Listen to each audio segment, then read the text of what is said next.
You're listening to episode 97 of the Small and Supercharged podcast with Ria Freeman. On today's Small and Supercharged podcast, we are joined by Alice and Rosie, who are the founders of Hicks and Brown.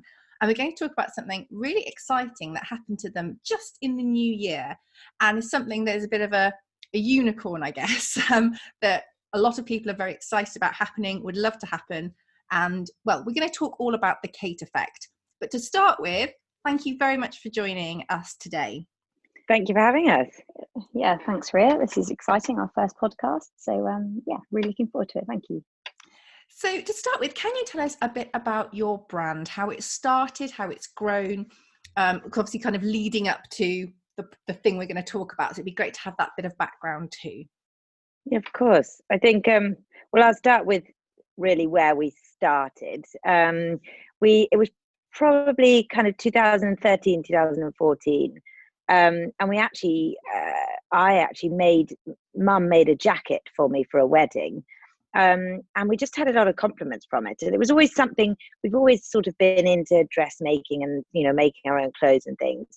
And we just had some compliments, and Alice and I kind of thought, well, maybe we could make a few up and go to a couple of shows and sort of see what happens from there. So that's sort of where the initial, we never thought, let's start a company. And, it was just a hobby, which we just sort of started in our spare time. We both worked full time in London.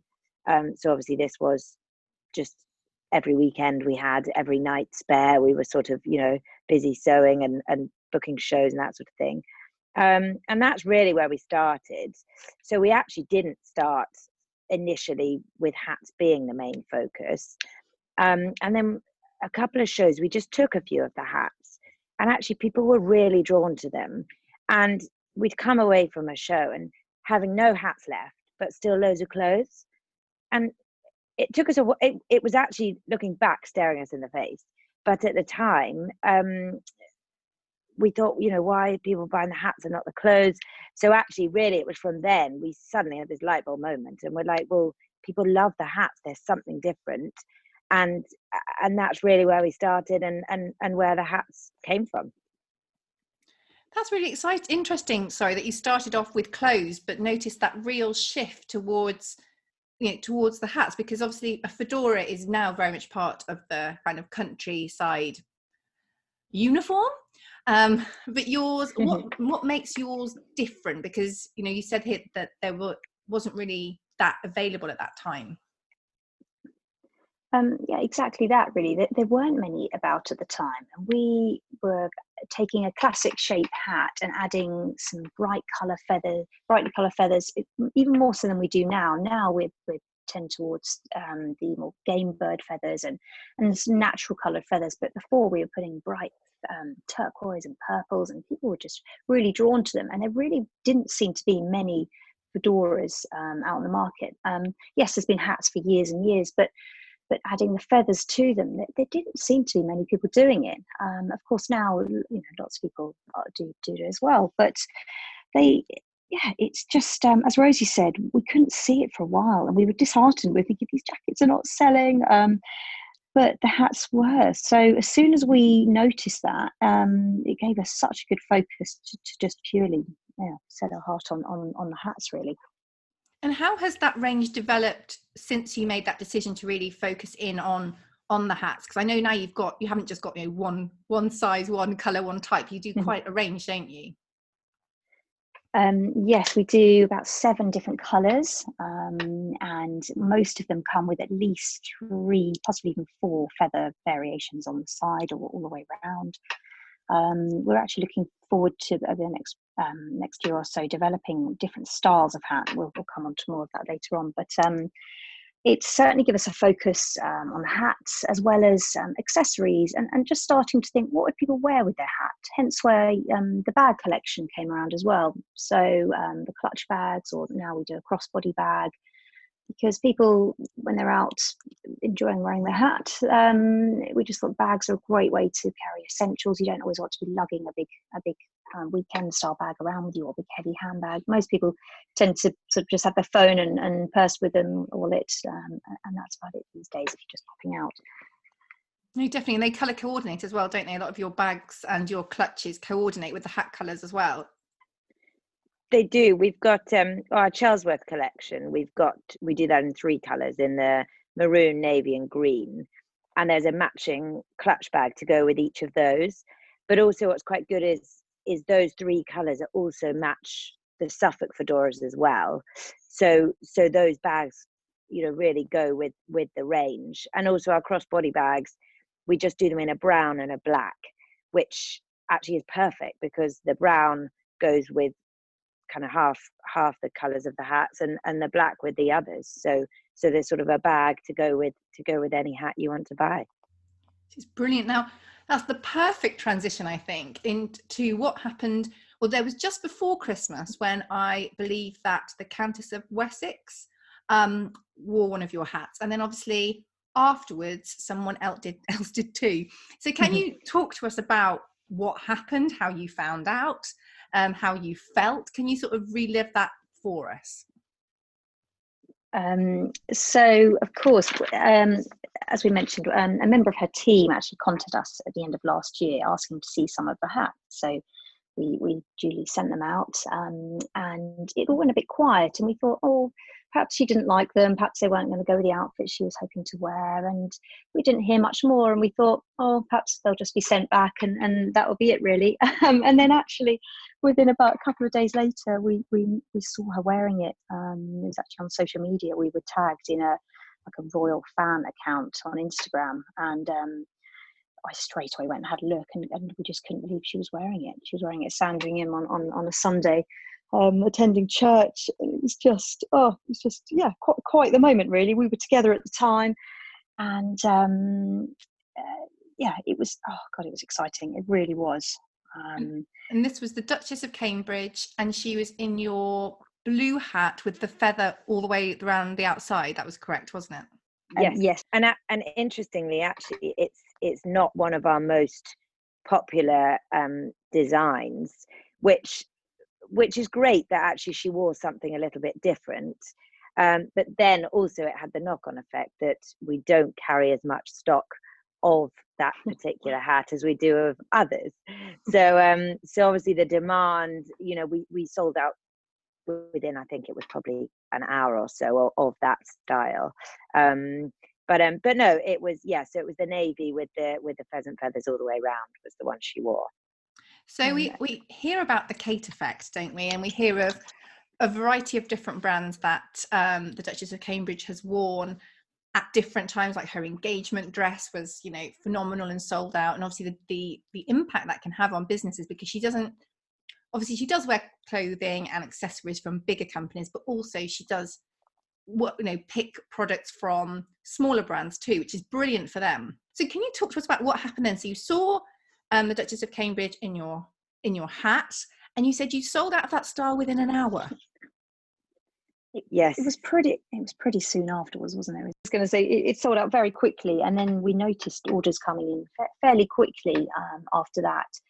And interestingly, well, we see ourselves as a fairly small business based in Suffolk in the UK and predominantly targeting the country and equestrian market. But interestingly, the orders were coming in from all over the world, really. And I'd say mostly actually America, which was quite interesting. So they're obviously a huge fan of the royal family, and just have to have the hat that she was wearing. So it did go a little bit mad, I have to say.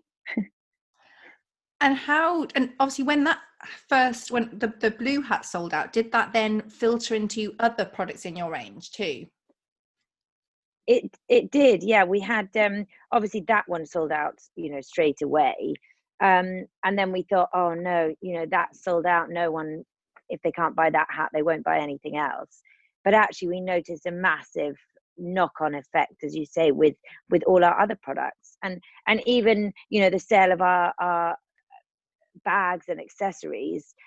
I think it as well as that individual hat that obviously it promoted, it was the brand itself. So it sort of brought so much traffic to the website And obviously a lot of people wanted that exact hat, but also I think people that hadn't heard of us sort of went onto the website and thought, oh, that looks nice. And then, it really boosted, sales of everything. So January is traditionally a quieter time in retail, isn't it? Because the show season hasn't started yet. You finished the Christmas rush, and it was it New Year's Day? No, it was Sunday, the drinks party for our stepfather's 70th. And Wow. From that moment, I stayed probably for another hour, and then I got in the car, drove back to the office, and spent that Sunday night building boxes, getting everything ready for the madness of the Monday. And we thought, oh, it'll be a crazy week, we'll catch up, and then we'll look back and think, wow, wasn't that amazing?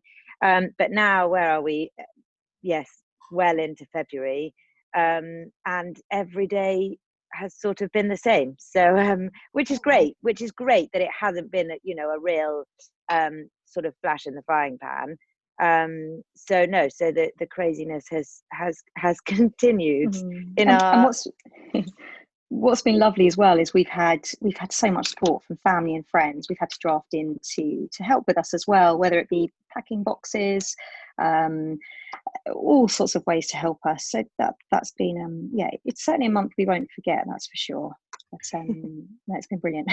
I suppose it's actually quite tricky though, as any business, because the Kate effect is clearly not a myth. It's clearly very much a real thing, but you can't plan for it because, as you said, you didn't know if she was going to wear your hat, when she was going to wear your hat, if it was ever going to be worn in public, whether she just wore it at a lower key thing when she was with friends. So it's not something you can necessarily plan for, is it?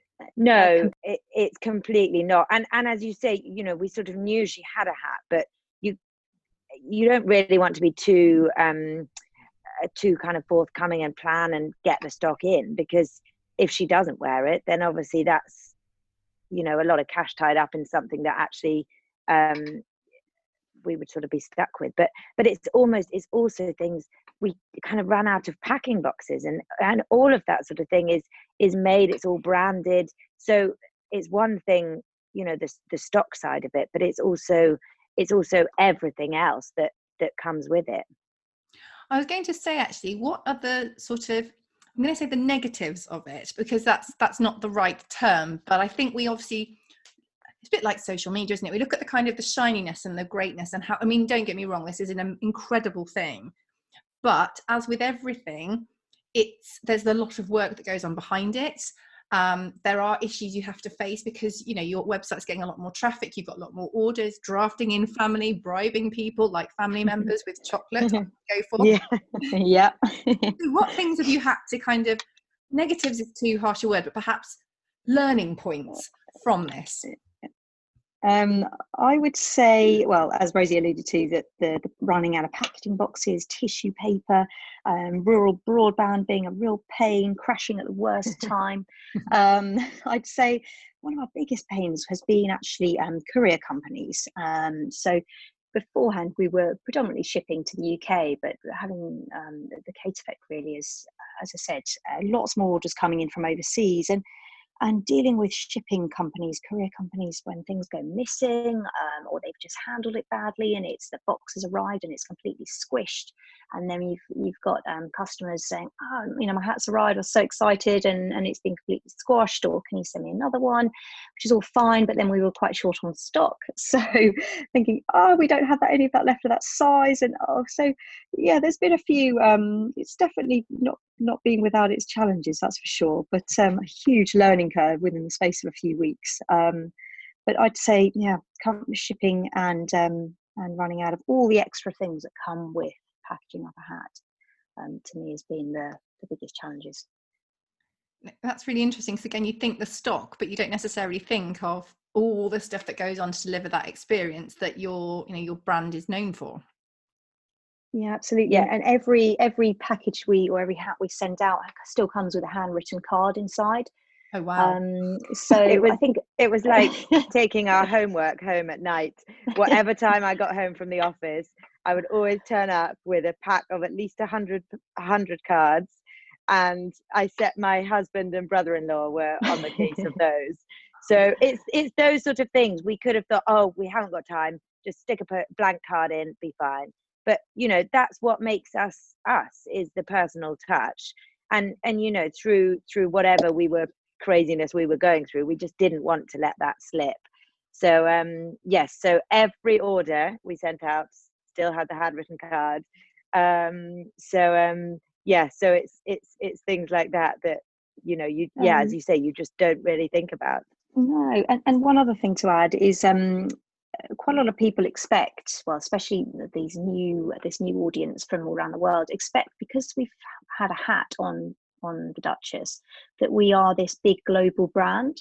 So they're asking us questions like, oh, where's your distributor in Canada? Or do you have a number I can call in the US? Or do you have any stockists in Milan? And we're sort of chuckling to ourselves thinking, oh my gosh, if you could see us now, we're just based in an office sort of on the farm, tripping over boxes, and we don't actually have a line to call in America. I'm sorry about that, but no, it's there's been a few moments where we've had to laugh or we might cry, but it's been brilliant. I imagine the exhaustion would have also played a part in the crying. I think we've all been there. Yeah, it has. No, we've battled on, and it's we've never worked quite so hard or such crazy hours. But and the girls in the office have also been. I mean, one of the girls was in, at 6 o'clock in the morning, and she has a horse, so the poor horse was dragged out at whatever time in the morning to do that, and she was in at 6, and the whole team, everyone has just worked crazy hours to get us through. That is brilliant. I love about the cards, I love that, because obviously when you're greeting this new audience, you want them to get the full experience of you, and you want them to be long-term customers so you can nurture that relationship and push forward. So putting that time in, even though I'm sure you got hand cramp and various other things, it's giving them that experience, isn't it, that your current customers know and love, and that you want your new customers to appreciate and get too. Exactly. And I think that's, as we said, that's, we're really proud of the personal touches. And I think it's, as important for the new customers to get the same experience that we've offered before. And I think that's why customers do come back, because they get the personal touch and they love it, and it really just it makes them know that we are sort of going the extra mile for each individual order. No, definitely. So now let's move on to the positives. And these, obviously, I'm sure one will be that in a traditionally quiet time of the year, you've been very busy and have obviously made more money because of that. But what other positives have you seen from this?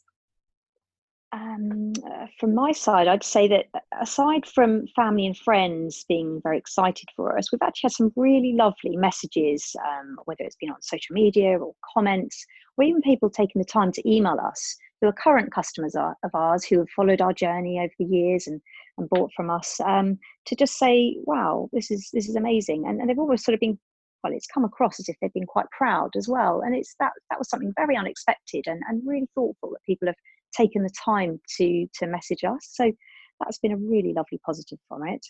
Another thing probably is that we've noticed a bit of a trend shift in terms of the colours. So the brown hats and the green hats have mainly been our most popular colours, I suppose, because of the market we're targeting, the country and equestrian UK market. But actually we've seen a huge demand now for other colours. So black, navy, obviously, being the one the Duchess wore. But we've seen a huge rise in interest in the other colours. And it's also had a knock-on effect with all our retailers as well, which has been brilliant. So I think it's also been positive for them, because as we all know, January in retail is quite quiet. So I think it's been really positive for them. They've had the knock-on effect that they've had a lot more interest in our products in their stores as well. So we sort of hope that that's helped them as well in a quiet time. although it then means they're putting in more orders with us, so it's even made us even more busier. But it's great. It's great to know that, you know, it's had a knock-on effect, a positive effect for them as well. No, definitely. It's a really exciting time for everybody. Yeah, absolutely. Yeah. And as I said, well, I suppose it's really opened us up to a whole new market around the world. America being probably the number one sort of area that we've definitely seen a huge increase in orders from, and Canada, also from Italy as well. So a lot of orders are going out, to international customers, which is really exciting. Absolutely, because as you say, now there are a lot of hats and feathers on the market now, and but that's in the UK. Whereas if you can now be moving your product moving abroad, not you, it does open that up, which is really, really exciting. Yeah, absolutely. So what is next for Hicks and Brown? We're coming into the event season. If the weather will just stop raining for 5 minutes. But what can we look forward to this season and beyond for you? So we're off to Cheltenham Festival in beginning of March, which actually is not very far away. So there, we don't have anything new launching there, but then we're sort of hoping we then have a break from there, and then we have our double whammy of Badminton and Windsor, and we've got some new, as we said earlier, we're kind of staying down the accessories and just also a variety of hats as well, just to give people a bit more choice. So we've got a couple of new shapes and some new sort of spring colours and things as well, which is really exciting. So we're hoping to have them in time for Badminton and Windsor, which would be great, because hopefully the sun might be shining by then. But we never quite know with those shows. I think we normally see every season, especially at Windsor, we have sort of a deluge of rain, we have sunshine, and a bit of freezing cold as well. So but no, so we should have some new products coming through for springtime. That's really exciting. Is there anything else you would like to add? I think that's probably covered it most on the Kate effect. But we've got some exciting things coming up. We're about to actually move offices, which can't come soon enough, because we've really outgrown where we are. We're tripping over ourselves and boxes, and it's just been a little bit chaotic, especially last month. So we're about to move into a new office, which is a barn, which is going to have it's going to be a warehouse and an office, so we can have everything under one roof.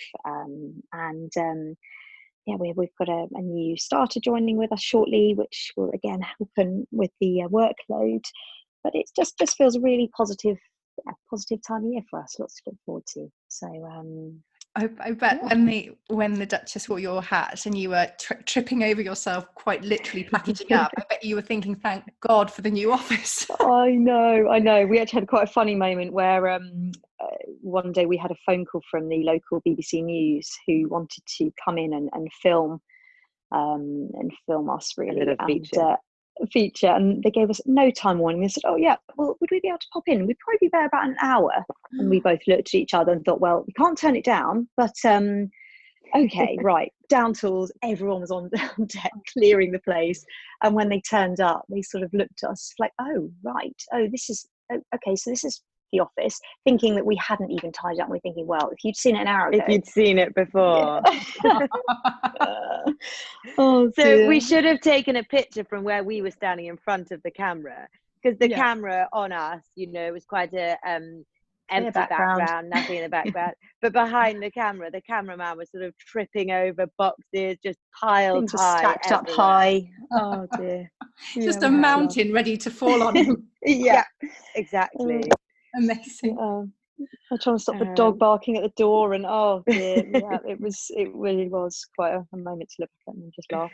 But that a lot of small rural businesses have. They do have the random dog. I mean, I've got a random dog, and it's just me here. So, you have got a random dog. You've got mud. You've got all the things that we deal with as a small rural business. And if they're expecting you to be a huge business, with a big shiny offices and everything. I bet it was a bit of a shock. Yeah, but he said, no, come on, we can make this work. I thought, well, we don't have much other option, but no. Yeah. Oh dear. It's a much nicer story as well. I think I like looking when I read about people who are doing well, or read about things that have happened to people who exactly like the Kate effect. You like to hear of it changing people's lives, not just changing the lives of a big company and making the rich person at the top richer. You'd like to hear about how it's, you've managed to employ somebody else. And I'm not saying that's just because of this, but obviously it's helped. You've got a new member of staff now, so you're actually supporting your local economy a bit more. And having moved offices, you'll have probably used local tradesmen to help you do that as well. So it's really having a positive effect in a local area, as much as broader as well. But it's having that. I think it's really lovely. I like to hear a good story. That's why I do the podcast. Yeah, definitely. And I think, so we already have 2 employees, and both of them are brilliant. And we were slightly nervous. Obviously, taking on your first ever employee is probably one of the scariest things I think we've ever done. And them having faith in us, and also they love it.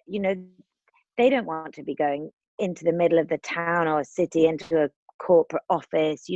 They can turn up in, and they can be in their slippers in the office if they want to, and that sort of thing. And I think it works really well. So actually, another quick little story. I normally ride out a pointer every morning before work, which sadly since January the 5th I haven't been able to do. But I did on Saturday morning, and one of the girls was in the office busy away. And she said, "Oh, Rosie, please can you just fly down here after you're done?" And actually we ride past the office on our route. So I had to pull in with the horse and knock on the window, and there I was. She passed the clipboard out the window, and I'm going through with a pen and paper. So we probably it's those kind of moments that you think these people buying our hats in America actually have no idea how we're running. But no, it's all those little things that I think make it personal, and Yeah. And also we're quite a lot of our stock is in shipping containers on part of the farm, and so if we ever need to move bulk stock into the office, we've been having to draft in the boys on the farm to put stock into, or some of the boxes into the loader in the digger, and then drive it down to the office. So that's been quite amusing too. So having the new warehouse will be an absolute revelation, and we can't wait. Too right. But I bet that the story about the clipboard and the horse, you've got to tell that. That is such a brilliant story for your fans and followers and customers. I love that. I know. And it's a racehorse, it's a thoroughbred, so you'd think this is not ideal doing a bit of multitasking, but no, it worked really well. And then so business did not stop due to that, which was great.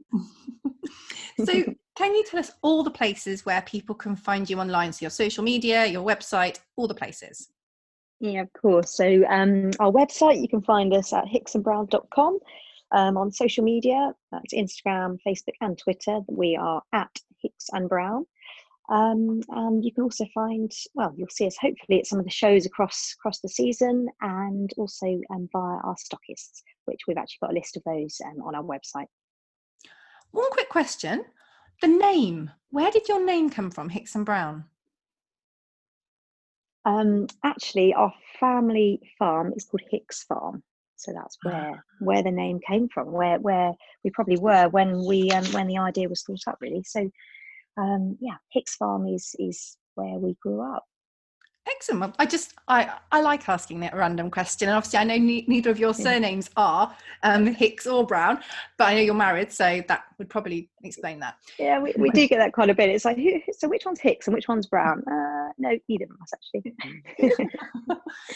Thank you so much for joining me. I've loved our chat, and flipping well done. It's really exciting to see a business in the country and equestrian space that so many people know getting the spotlight shone on it in such an impressive way. Thank you very much. Thank you very much. Really enjoyed that. Yeah, lovely. It's been a pleasure to talk to you.